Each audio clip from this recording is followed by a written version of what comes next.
Hello friends, दिनै आं बे भिडियोआव नोंथांमोननो खिन्थागोन शेयार मार्केटआ मा, शेयार मार्केटआव जों माबोरै इनभेस्टमेन्ट खालामनो हायो आरो माबोरै जों मुलाम्फा लानो हायो। बिदिब्ला बे भिडियोखौ नोंथांमोना जोबजासिम नाय आरो दासिमबो आंनि बे चेनेलखौ साबस्क्राइब खालामाखैब्ला साबस्क्राइब खालाम आरो लोगोसे खान्थिनि सावगारियाव थुना हो जाहाथे गोदान गोदान नोंथांमोना नटिफिकेशन आंनि बे चेनेलाव मोननो हायो।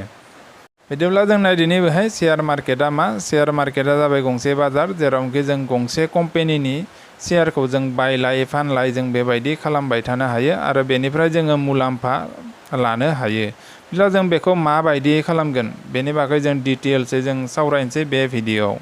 बिदिब्ला जोंहा बेवहाय शेयार मार्केटआव एक्सचेन्ज थायो। बे एक्सचेन्जनि थ्रुयैनो जोङो शेयारखौ बायलाय फानलाय खालामनो हायो।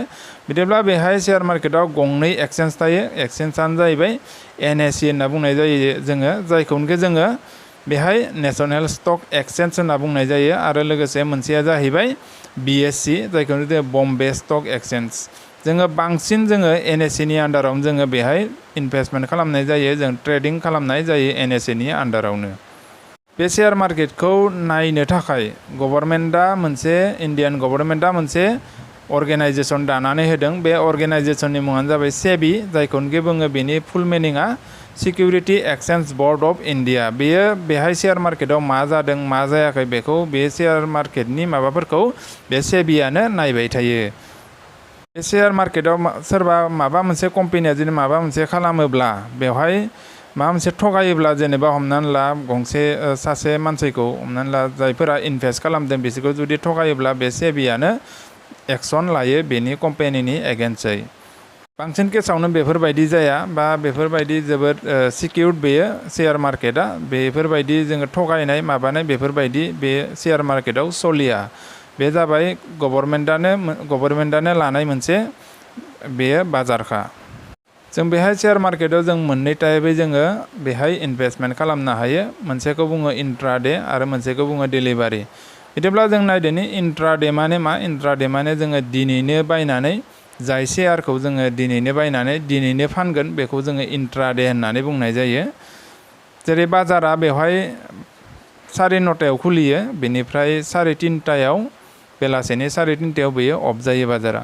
बेबायदि डेलिभारि माने मा, जायखौ जोङो लं टार्मबो होनना बुंनाय जायो। डेलिभारि माने दिनै जोङो शेयारखौ बायनानै जायखौ जों गाबोन सबनिया बा जोङो मास मोनसे मास मोननै 5 बोसोर 10 बोसोर बेफोरबायदि गोबावनि टाइमनि थाखाय जों जुदि बेखौ लाखियोब्ला बेखौ जोङो डेलिभारि ट्रेड होननानै बुंनाय जायो बा डेलिभारि बेखौ इनभेस्टमेन्ट होननानै जों बेखौ बुंनाय जायो। बिदिब्ला जों बेहाय सानसे साननैयाव जों शेयार मार्केटनि बागै जों मिथिजोबनानै मोना। बिदिब्ला जों बेहाय जोङो इनभेस्ट खालामनायनि सिगां बे शेयार मार्केटआव जों गोबां इनफरमेसन बा गोबां नलेज जोङो लानो नांगोन। अब्लासो जों बेहाय शेयार मार्केटआव जोङो जोंनि रांखौ बा जोंनि फैसाखौ जों इनभेस्टमेन्ट खालामनो हागोन। जेब्ला जोङो गोबां नलेज लानानै जों जेब्ला बे शेयार मार्केटआव फैगोन अब्ला नोंथाङा बेहाय गोबां रांबो खामायनो हागोन।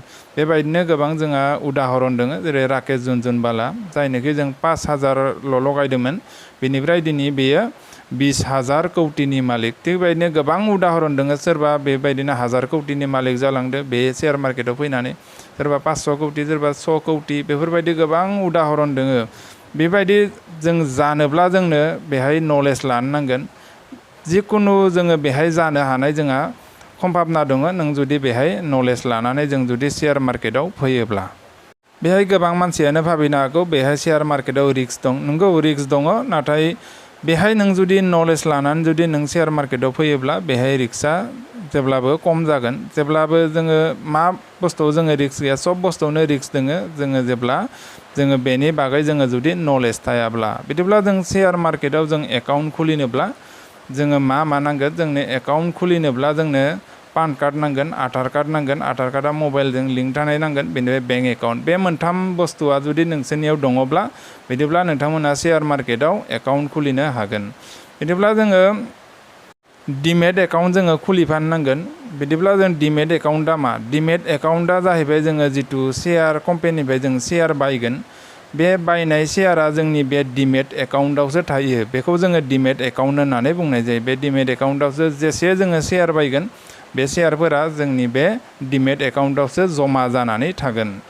बिदिब्ला जों जुदि डिमेट एकाउन्ट जुदि जों खुलिनो लागाब्ला बा जोङो एकाउन्ट जुदि खुलिनो लागाबा शेयार मार्केटाव जोङो ब्रकारनि थ्रुयै थांनो लागा जायो बेनि बागै जोंहा ओरैनो डाइरेक्टयै जों खुलिनो हाया जों ब्रकारनि थ्रुयै थांनांगोन जेरै आं नोंथांमोनखौ बेहाय आङो भिडिअनि डिसक्रिपसनाव होनानै दोनदों आपस्टक होननाय बेयो मोनसे ब्रकार कम्पानि बेनि थ्रुयैसो जोङो शेयार मार्केटाव एकाउन्ट खुलिनो हागोन बिदिब्ला नोंथांमोना बेहाय थांनानै एकाउन्टखौ खुलिनानै लाहैबानो जाबाय बिदिब्ला माबोरै खुलियो आं बे मोननैसो आङो बेबायदि बुंना होनि बेहाय जोंनो इमेल आइडि नांगोन बेनिफ्राय जोंनो मबाइल नाम्बार नांगोन मबाइल नाम्बाराथ' दंखायोआनो बिदिब्ला जों बे मोननै थानायनि उनाव जों बेवहाय जों माबा खालामनांगोन OTP फैगोन नोंनि मबाइल नाम्बाराव जेब्ला नों होगोन OTP होनायनि उनाव जों बेहाय प्रसेस नोंथांमोना फरि मोजाङै फरि नोंथांमोना फिलआप खालामलांबाय थाबानो जाबाय फर्मखौ बिनि उनाव नोंथांमोना बेहाय नोङो सहिबो होनांगोन सिगनेचार होनांगोन नोंथांमोना बे बक्सआवनो नोंथांमोना मबाइलाव बानायदोंब्ला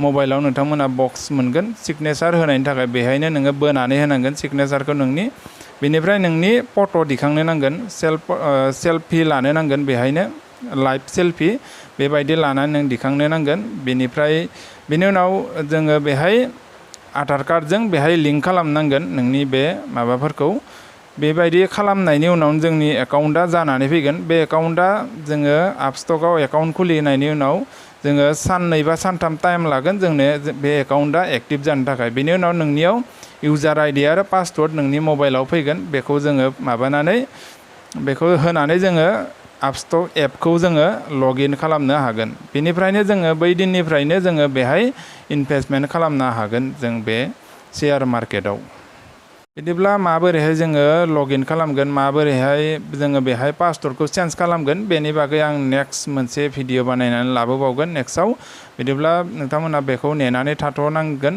बे नेक्स्ट भिडिअनि थाखाय बिदिब्ला बेहाय आं दिनै बेखिनियावनो आं फोजोबनो होननानै आखायाव लाबाय गोजोन्थों